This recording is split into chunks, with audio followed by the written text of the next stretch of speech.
Mes frères et sœurs, bonjour et bienvenue à cette nouvelle émission de la mémoire du Négus, la parole hérétique de la Méditerranée antique. Donc le point de cette nouvelle diffusion est de faire le rapprochement entre ce que l'on nomme la langue des oiseaux et la Médounéter. Donc si beaucoup d'entre vous ont sûrement entendu parler de ce que l'on nomme la langue des oiseaux, peu en revanche ont peut-être entendu parler de ce qui s'appelle la Médounéter, Mother Nature, le langage de la mère nature. Ce langage hérité de la pensée égyptienne de Kemet, cette manière de formuler le réel dans une description hiéroglyphique, idéographique. Donc le point commun entre langue des oiseaux et Médounéter, ce rapprochement, cette liaison dangereuse nous rapproche à ce que l'on appellera l'héritage hérétique de l'Occitanie antique.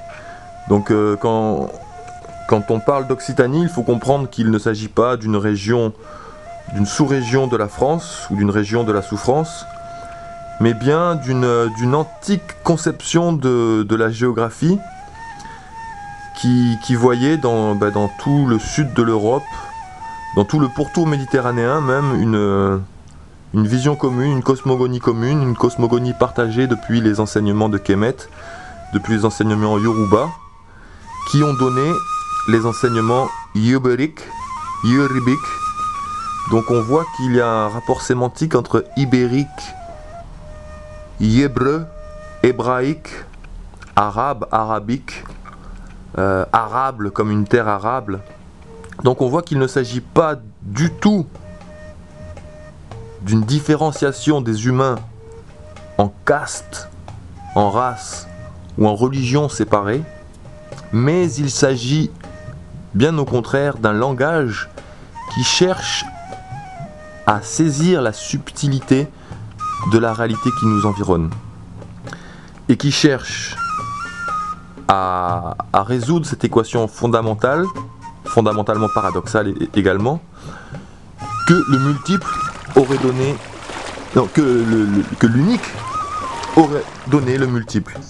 Donc comment rejoindre dans notre pensée, dans notre mode d'envisager le réel, comment entrevoir la réalité de la compassion qui nous dit que le multiple, malgré la division cellulaire du multiple, le multiple reste unique. Donc nous entrons en fait dans le vif du sujet qui est la mémoire hérétique. Médounéter, langage des oiseaux, mémoire hérétique. De quoi s'agit-il ? Il s'agit du legs de l'alchimie, legacy. Il s'agit du legs de l'héritage premier de ces humains qui ont compris la nature du réel. Donc si l'on parle de langue des oiseaux, c'est qu'effectivement ces premiers savants donnaient à l'oiseau une signification particulière. L'oiseau qui, ouvrant ses bras, découvre l'étendue du réel. Donc il faut imaginer le poing comme étant l'œuf, les ailes comme étant l'ouverture du poing.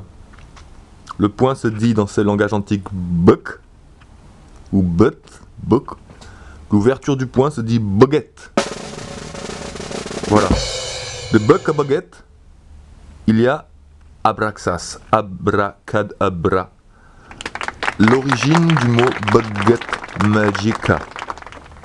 Ica comme America, comme Mamaliga, comme Bamilika, comme Lamajiga, Lamazig des terres kabyles, la Mamaliga des Manouches, la Bamilike des peuples bamileke du Cameroun, Ik comme Mouriac en Terdac, Gaillac, Padirac. Donc cette question de la langue des oiseaux rapprochée à la Médounéter nous amène directement dans la compréhension de quel est l'enjeu unique, fondamentale de l'Inquisition. Quelle est la mémoire que veut arracher de cette terre du sud de l'Europe cette violence inquisitrice qui va s'abattre durant 6 siècles, et nous avons tendance à l'oublier et à le zapper de notre historiographie contemporaine. Quelle est la mémoire profonde des patois hérétiques? Donc, eh bien, c'est la présence africaine en Europe, c'est la présence fondamentale, constituante de la présence africaine en Europe qui a donné toute cette langue des oiseaux. Donc, langue des oiseaux, ouverture des ailes. Pour ceux qui sont familiers à l'iconographie égyptienne, pour ceux qui ne le sont pas, je vous invite à le devenir assez rapidement. Si on parle de l'œuf, de l'ouverture des ailes, nous tombons de suite sur la déesse Maat, déesse de la vérité, déesse de l'ouverture, déesse de l'équilibre, déesse du monde réalisé en fait, tout simplement ça, la déesse qui a ouvert les ailes. Donc le langage des oiseaux, c'est directement la langue maternelle. Maat Ra Nehel. La langue qui nous est venue de la déesse Maat, la mère du monde, la Madun Neter. Langage hérétique, hérética, hérus, tikos. Quelle graine sémantique transporte donc ce mot hérétique? Eh bien, la réponse est à la fois simple et édifiante. Tikos, T-H apostrophe I-K-S. T-H comme étant le Taurus du monde, d'Astur en allemand, le portail, le thorax, la pombagira, comme nous ont rappelé nos frères manouches qui portent encore cette mémoire hérétique. La pombagira, le Taurus unique, Santorini, comme cette île au milieu de l'archipel crétoise. Le Taurus unique du monde est le centre de la réalité de l'illusion. C'est par ce Taurus que la réalité visible se manifeste. C'est par ce Taurus que l'unicité impalpable prend sa forme réelle. C'est ainsi que le mot miséricorde cache en réalité cette science animiste, alchimiste, qui nous dit Misericordia. La roumanesse, celle que nous appelions la roumanesse, la mamaliga, la mboja, est en réalité la mère du monde visible. L'enfant étant le visible. Donc le visible est ce qui est passé à travers cet œil du jour. Dans notre langage antique, nous disions Trobadzura, qui a donné troubadour.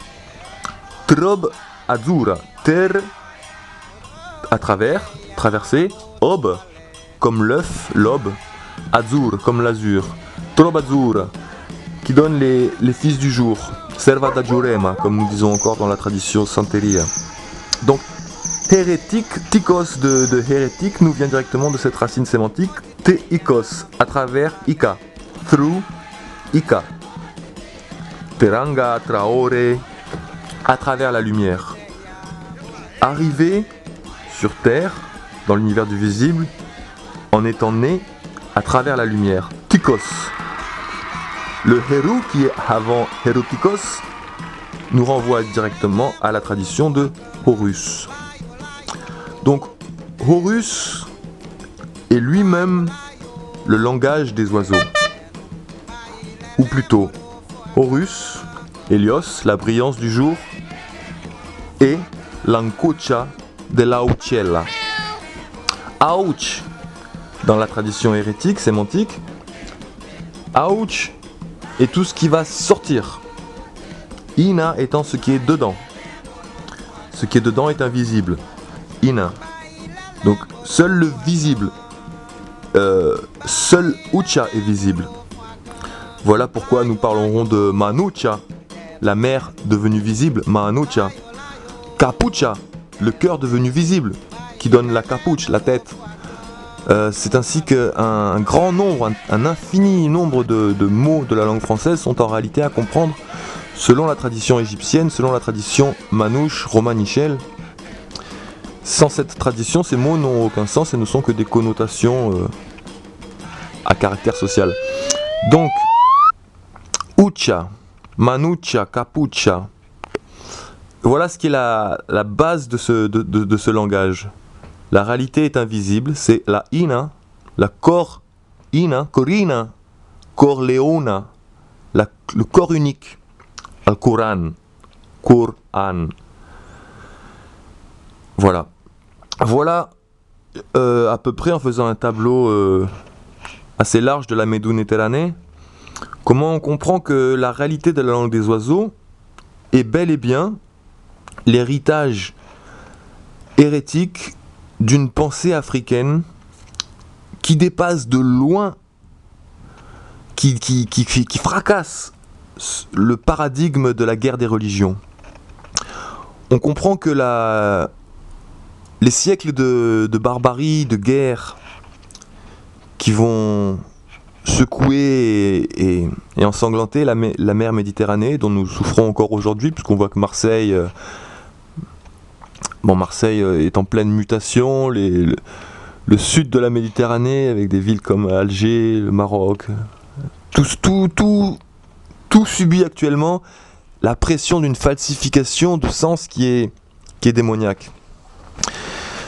Car cette langue des oiseaux transporte donc la réalité simple de la réelle signification de nos mots, et il apparaît à travers ce filtre que la plupart des mots qui sont en fait la totalité de l'enseignement alchimique ont été détournés pour façonner ce que l'on nommera le paradigme de la guerre des religions, le paradigme de l'erreur, le paradigme patriarcal. Car la différence entre la langue des oiseaux, la Médounéter, et l'ensemble des langues paradigmatiques nées de l'alphabet romain est en fait une vision fondamentalement différente de la nature de la réalité et de la nature de l'astre-mère.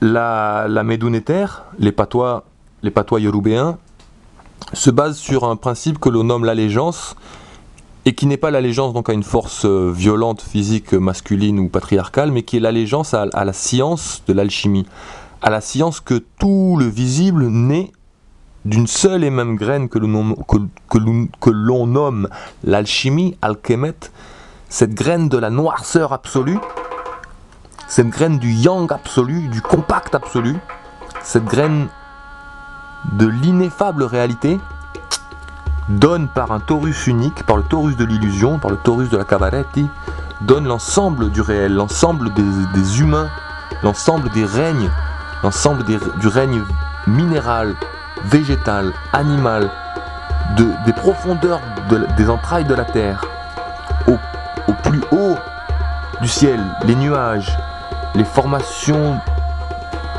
d'eau, la pluie, tous ces phénomènes qui tournent dans un torus infini ont été décrits dans la Médounéter comme étant la manifestation de la mer, la Manucha, la Ma'at, la manifestation du jazz, et Djahuti, Gucci, le Gucci.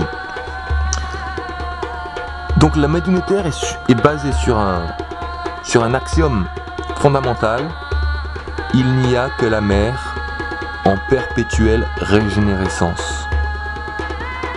Nous-mêmes, les enfants de cette mer, masculins, féminins, restons le corps de la mer. Dans la vision alchimique de la Médounéter, c'est l'équation de la non-dichotomie. Abraxas, l'œuf se reproduit et se reproduit et se reproduit dans l'infinie possibilité de la génétique. Il n'y a aucune notion d'eugénisme, il n'y a aucune notion de ce qui a été rajouté plus tard, de culpabilité, de bien. Il n'y a que la matrice qui se reproduit, qui atteint peu à peu sa perfection, en expérimentant, en reproduisant ce qui est bon et en ne reproduisant pas ce qui ne l'est pas. Au sens bon pour l'écosystème. il n'y a pas de punition, il n'y a que le retour à la matrice, le bain ou bagne. C'est l'origine de tous nos mots. Si le mot bagne existe, c'est parce que dans la tradition alchimique égyptienne, nous invitions les gens à se rebaigner dans la réalité, à s'isoler pour reprendre corps avec la réalité. Le seul mal, la seule faute de la Médounéter est l'ignorance. Ignorer la réalité de la anza, ignoranza. Le contraire de l'ignoranza est esperanza. Atteindre l'immortalité, en passant par, la anza, esperanza.